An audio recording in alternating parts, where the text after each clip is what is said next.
Hello everyone, welcome back to another Live at 5. I am your host, curator Kevin Adkisson, coming to you today again from the Frank Lloyd Wright designed Smith House. This house is part of the Cranbrook collection and was generously given to us by the Smith family 3 years ago. The Center for Collections and Research maintains the house. And I thought that today's tour would be less about the history of the house and more about how we maintain and preserve it. I'm thinking a lot about that this week as my colleague Leslie Mayo, the registrar, and I work on cleaning and preparing the house to welcome back visitors. I think that this weekend's tours are actually already sold out, but from this Friday until Sunday after Thanksgiving, we will be offering tours through the Frank Lloyd Wright Smith House as well as the Saarinen House every Friday, Saturday, and Sunday. Tours at the Smith House are going to be on Friday, Saturday, and Sunday at 1 p.m. And tours of the Saarinen House will be right after at 3:30. Tours are going to be limited to just 6 guests per tour, and we will all wear masks inside and out. And we've redesigned the tour so that you will be able to be 6 feet away from different families as you move through the house. There are tickets for sale online as well as detailed instruction about how the new tours will operate on our website, center.cranbrook.edu. Regardless of COVID, though, every year that we get ready for a new tour season, which is usually the first weekend in May, we have to clean the house. And so this year, since we didn't really do spring cleaning, because in May, not only were we not opening the houses for tours, no one was allowed to go into the house except for I was going in twice a week to make sure it wasn't leaking, but we were not allowed to be in the buildings doing work. And so our last major cleaning of Saarinen and Smith House was spring of 2019. We did a little bit of cleaning throughout the tour season, and Janet, our wonderful housekeeper here at the Smith House, does clean the Smith House on a regular schedule. But each year we like to do a deep clean so that the house is just refreshed and ready for visitors. Now, I have been working at the Saarinen House all day, but I thought the internet connection would be stronger here at the Smith House, and so I wanted to talk about cleaning here at the Smith House. I mentioned Janet, our wonderful housekeeper. She was actually hired by Sarah Smith and has been cleaning the house since the 1980s, and I'll talk about some of the lessons that I've learned from having the Smith's own housekeeper still being employed by Cranbrook inside, because one thing as a young museum professional that I was taught in museum school at Winterthur and just learned from other curators is that the best lessons you can get are from the people who have known the house, known the families the longest. And so it's really amazing to have a housekeeper who isn't just one of Cranbrook's own staff, but has this long relationship with the house, longer than I have been alive. Outside, though, every year we like to take care of cleaning the wood. And about every decade, we will have to work on treating the wood. This Tidewater red cypress, which grows in swamps of the Carolinas, it does require some treatment. It would not have if in 1950 Mr. Smith had decided he wanted to have a gray Usonian house. So when you're doing a Frank Lloyd Wright tour and you see a gray wooden house, that is a client who decided to take the cypress at its own materiality and allow it to weather and turn like a lovely Cape Cod shingle house into a gray house. A lot of clients didn't want that, though. They wanted the red wood, and so it does take a treatment. We are just beginning to do the research into how we will retreat the wood. It was last done in 2011, so in 2021, we will need to treat the wood again. But this year, all that Leslie and I did, and we've done half of the house so far, is we wash the wood. And so if I come out to the front, you can see that the front of the house is looking shiny. Honestly, it's a gray day today, and so it doesn't look clean at all. But I promise you that we recently were up on our little step stool, and we scrubbed and scrubbed all of the wood. And then, of course, the oak trees come back, and 2 weeks later, we have more tree materials. And so what do we use when we clean the wood? Well, we need a bucket.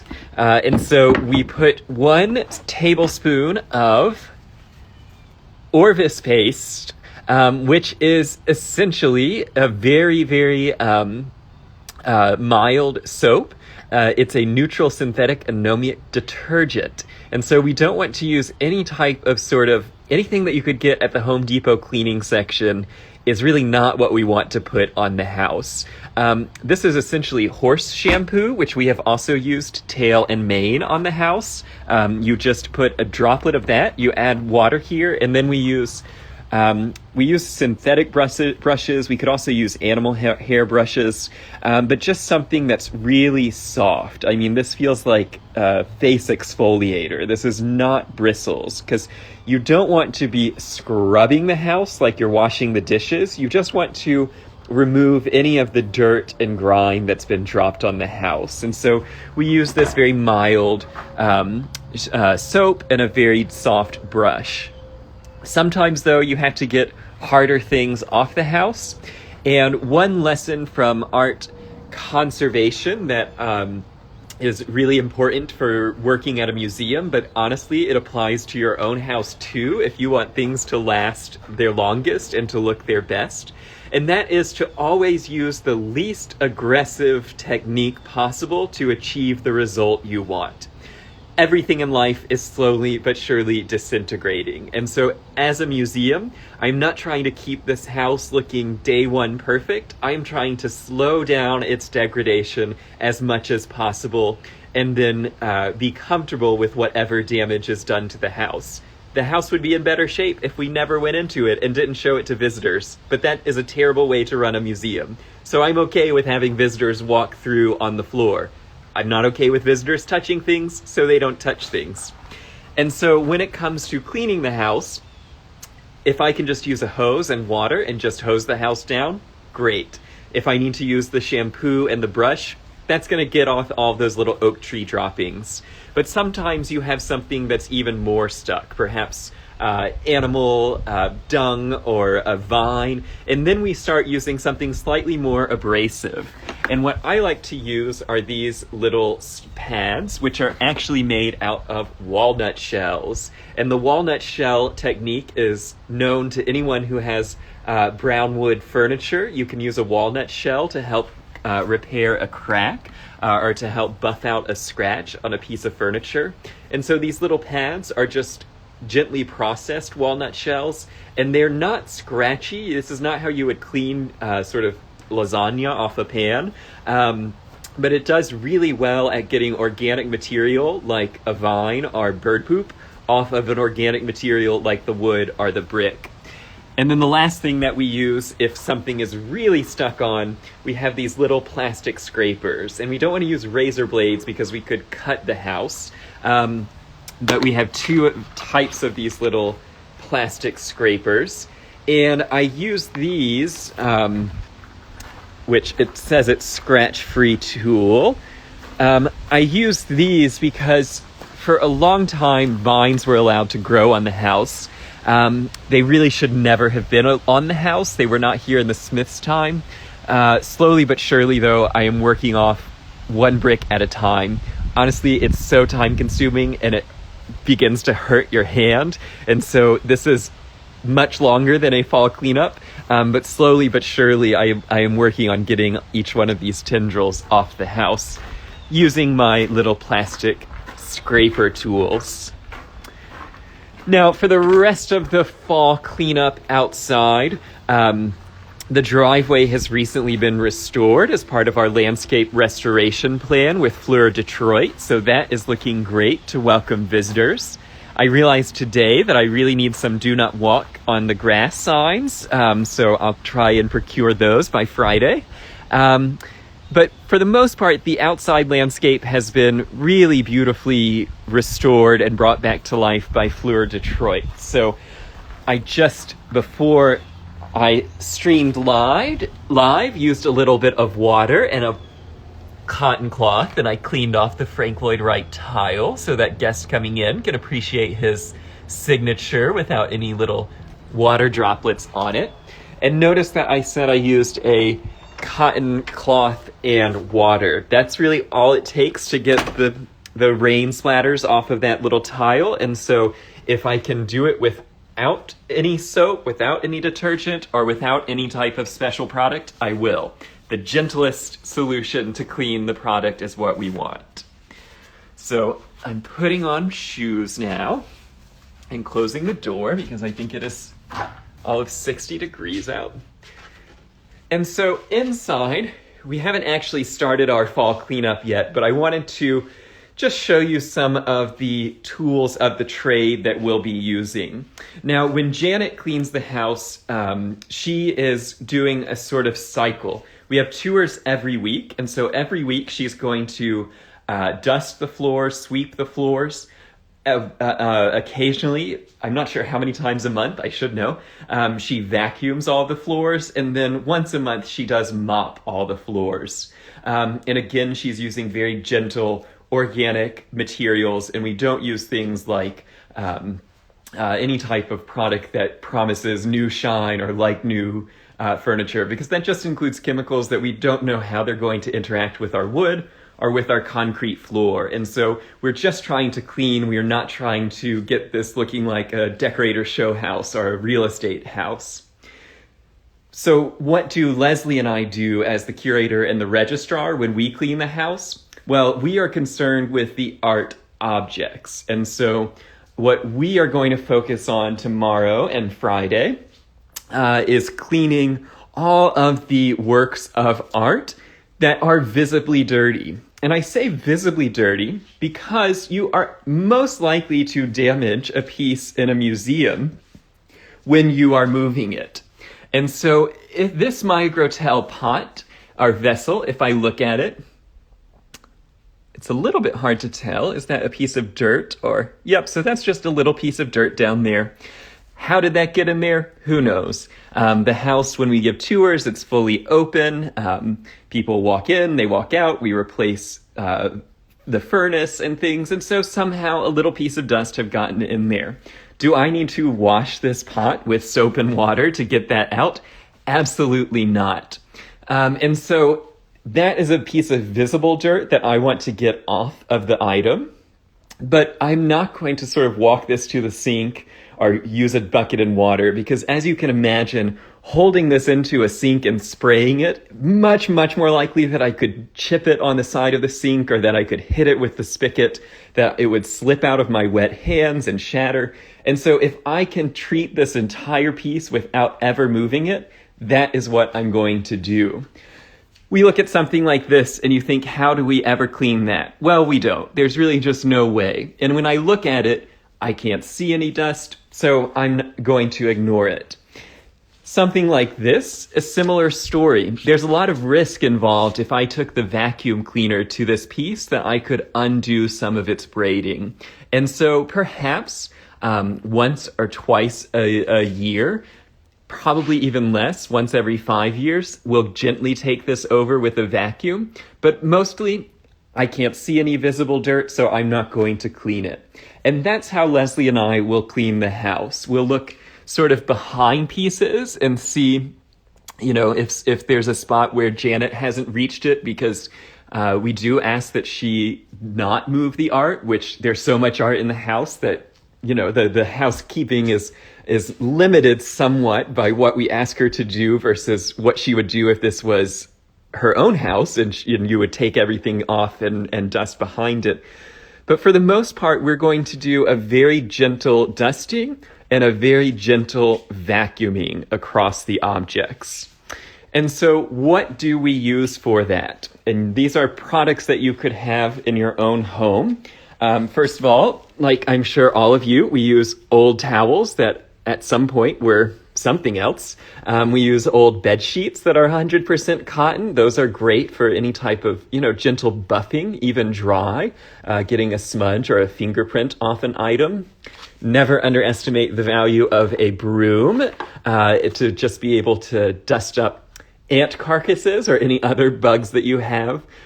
Before the driveway was restored, we had a huge problem with driveway pebbles coming into the house. And so this is something that we ask even our guides to use when they're working in the house. If during a tour guests trail in leaves or something, we just keep it dusty, swept up. But then the actual dusting of objects, you might be surprised to learn that we just use a Swiffer Duster 360. You don't have to use the 360. You can use the cheaper ones from Big Lots, but the 360 gives you more coverage. And I just have a whole plastic bin of them. Now, when I worked at the Yale University Art Gallery furniture study, we used maslin cloths and we used all cotton Michael Graves design dusters. I wish that Target still made the Michael Graves dusters because they were fantastic and we just had a whole box of them in furniture study. They don't make those anymore. And so we do use the Swiffer Duster 360s because they're really very soft. They don't have any type of treatment in them. They don't have any type of pledge or static guard because you may think that spraying the pledge is going to help you get more dust, but really what you're doing is you're adding a thin layer of chemical treatment. And so we really don't want that resting on a glaze. We certainly don't want any type of moisture or chemical resting on a metal object where it might cause a chemical reaction. And so if we can use a piece of material like this, that all it is doing is lifting the bug poop and the bug itself and the dust, that's what we want to do. And these are great because they have so much sort of locking capabilities inside them. We could use an all organic cloth duster, and we do have one here, but these you can throw away, and you can't really beat that as opposed to trying to clean your cotton duster and reuse it. So the maslin cloth, which I didn't bring any over from Saarinen House, are just another type of the same material where instead of in a brush form, it's a solid cloth. And that's great if you have a large flat surface like the Saarinen House furniture where you want to just smoothly dust it back and forth. As some of you know, my very first job in college was as an official furniture duster for the Yale University Art Gallery's Mabel Brady Garvin furniture study down in the basement with Pat Kane and John Stewart Gordon and Catherine Chabla. And so I have a deep affection for dusting products and for the value of what you learn when you're cleaning these objects. Because as a curator, I come into the house and I make sure everything looks correct and I have studied the photographs. And so things are correct based on where they were in a photograph. But as far as how often I'm coming in and just picking up a random pot, that's not exactly in the time of day. And so when you dust something, you really get to learn it in 360 degrees. You get to see it and appreciate it in a new way. And you're thinking about it just a little bit differently. And so I love dusting in the museum setting for that reason. Now, there are certain items that you think, how do they clean that? For instance, the incredible Glenn Michaels pieces, his assemblages, not collages, but assemblages. And if you think that I'm just going to Swiffer over this, no way, Jose. This is an example of a piece where we really would not clean it, barring sort of extraordinary circumstances. You can see even in the spotlight, it looks perfectly clean. If I look closely, this thing actually has about 50 years worth of dust in it. This needs to be professionally conserved. So we will eventually, as the budget shakes out, send this down to Cleveland to the ICA, the Intermuseum Conservation Associates, and they will professionally clean it using Q-tips and neutral water or sort of anything else more aggressive, neutral water being spit. And so this would be professionally cleaned because the danger of me trying to do it, first of all, still on the wall, I could knock it off. But with the Swiffer, it will rip apart, shred the Swiffer into 1,000 little strings. And I'm not actually going to be able to get into the crevices that are the part that are actually dirty. And so that brings me to thinking about dust as is dust good or evil? And I think that that's a bit of a misnomer. If you came on a tour of this house, you would never notice that that piece is dusty. Now, those of you who come on a tour are going to look very closely at it and realize that it needs sort of conservation level treatment. But dust is actually a great way of protecting the object. If you have silver and you never use your silver, just let it tarnish, because that tarnish is going to create a protective barrier and stop it from tarnishing any deeper into the silver. When you polish off the tarnish, you are taking a tiny little microscopic layer of silver. That's why colonial silver often has very faint engraving, because it's been polished or used a buffing wheel, which is the worst thing you can ever do to silver, is mechanically polish it, and you just take off the silver. And so by allowing dust to sit on these objects or allowing the metal works to tarnish, as long as it's not impeding the appreciation of the object, it's a great way of preventing any further damage or degradation. So there, if you don't dust your house, you can just say that you're trying to preserve it per Kevin's instructions. Now, there's not much silver in this house, virtually no silver in this house, so I won't go into silver polishing, which is something that we do have to do at Saarinen House, where there's the silver bird, there's the brass andirons, there's brass lanterns and nickel-plated lanterns. So at Saarinen House, we use cotton cloths, and we use a commercial silver polish. You want to use as little as possible, and we only do the silver polishing every few years. I've done it once since 2016. In between that, we might use a calcium, essentially a toothpaste, to polish the metal, or we just dust it. But as little as you can do is the best. Now, lastly, I want to talk about textiles. Those of you who have followed my Instagram long enough know that I love posting photos as a Ghostbuster. This is our art vacuum cleaner. So there's a separate vacuum that we use for the floors here at Smith House. At Saarinen House, the floors are also art objects, so we just use one. But this is a backpack, so you can put it on, and it has the waist support, so you strap yourself into the vacuum. It then has to be plugged into our non-grounded Frank Lloyd Wright plugs. And you have this cable that comes off, this tube. And what you can do with this is you can very gently vacuum the historic textiles. And the vacuum is variable pressure. The one that we use at the Art Museum is actually even nicer and has even more controls, because if you're doing this pillow is very different than a historic textile. But what would happen if I just started vacuuming this? And this is not like using the Hoover at home with a hose attachment. I'm not going to turn it on because that would just be annoying to the viewer at home. But this is very low suction. And what I'm trying to do, I'm not trying to scrub these fibers. This is not a Dyson power. It just has a low hum. I'm just trying to gently lift any dust off of the fiber. And if there are any insects or insect eggs, I'm just going to disturb them and gently suction them off. And the way that I do that is actually by vacuuming through this screen. And so this is a very soft plastic screen, like a screen porch. And you just simply hold it down, and then you vacuum through the screen.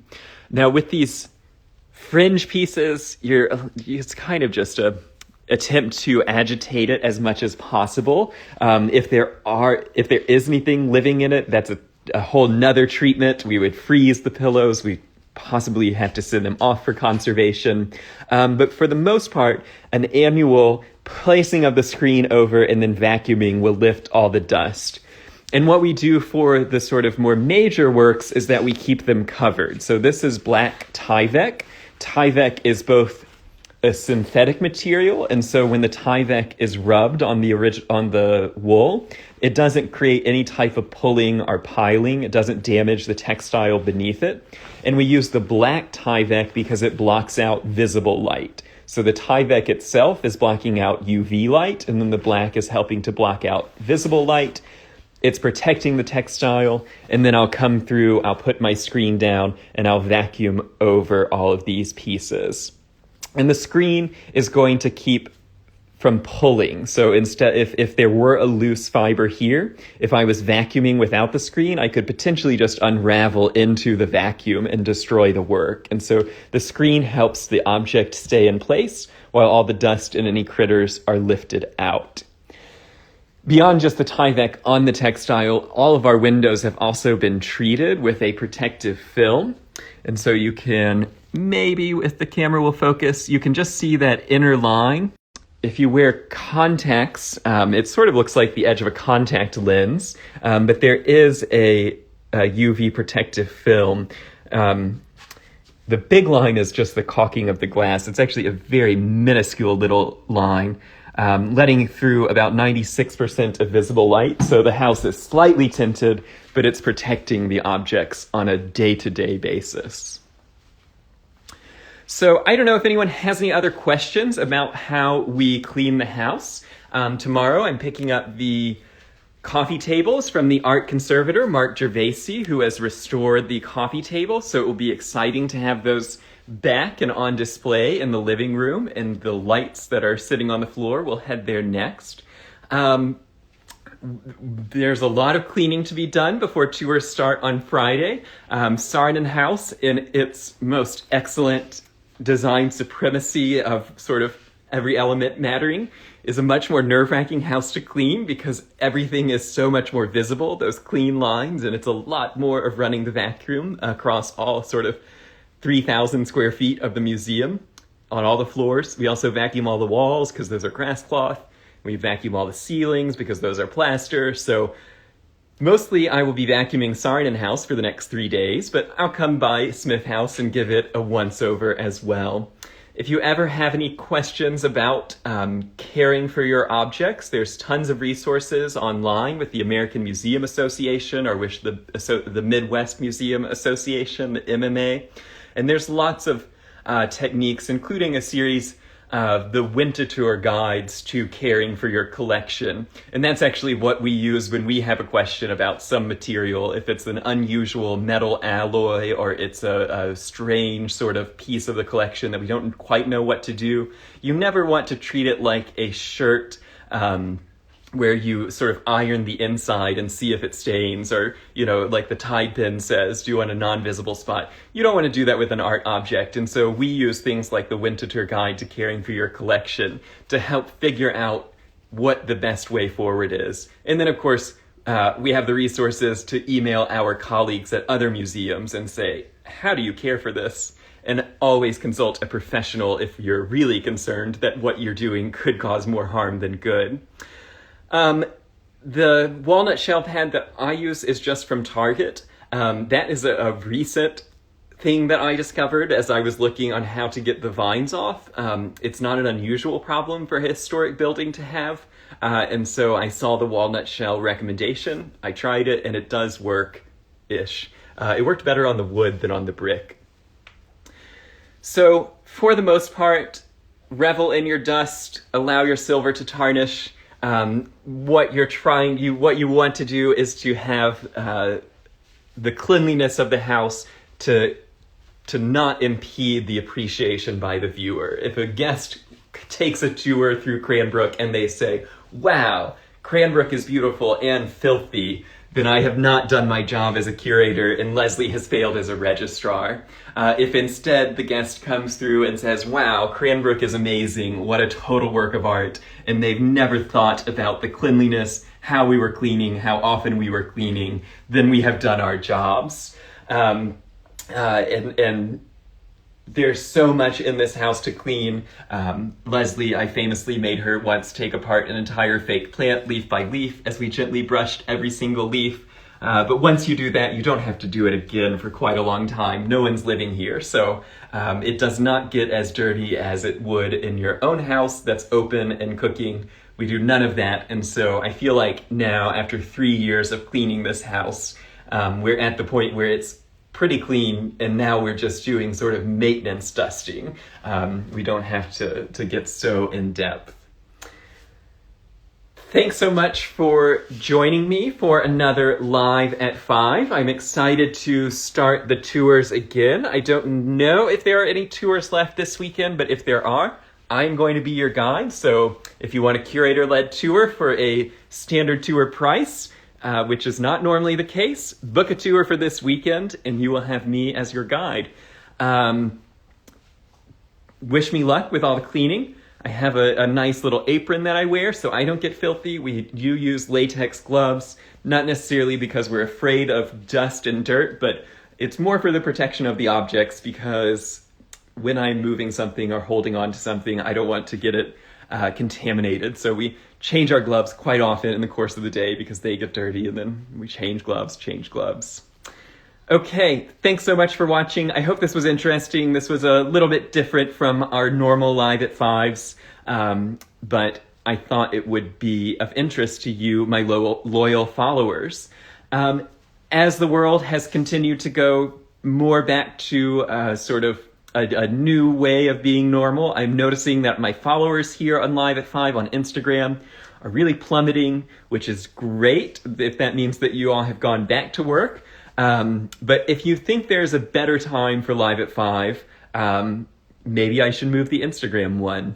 If not, you can always catch it Live at 5 on Facebook. I'm going to keep them both going for the foreseeable future here. But if you have suggestions about what you've seen at other museums or something that you think we would be better served here at Cranbrook to be doing, please let me know. I'm really open to suggestions. Remember on September 22nd, if that's a Tuesday, I'll be delivering a lecture on Frank Lloyd Wright and Japan and talking about many of the Japanese influences, the sort of screen walls, the low ceilings, even the sort of teapot in the fireplace, all influences from Frank Lloyd Wright's favorite place to travel, his sort of most of his inspiration is coming out of Japanese art and culture. And so I'll be delivering an Uncovering Cranbrook at 10 a.m. and 7 p.m., 8 p.m. On Tuesday, September 22nd. I should have looked that up before I started this. But you can buy tickets for that, $20 online at center.cranbrook.edu. I'll be back next Tuesday for another Instagram Live at 5 and tomorrow on Facebook. See you then, everyone, and good luck cleaning your houses. If you need a multi-variable speed vacuum that you can control the suction and wear it on your back, we did have to order this one from Europe because the only American manufacturer doesn't sell them anymore. So good luck finding one, but when you do, it's amazing. Okay, goodbye, everyone.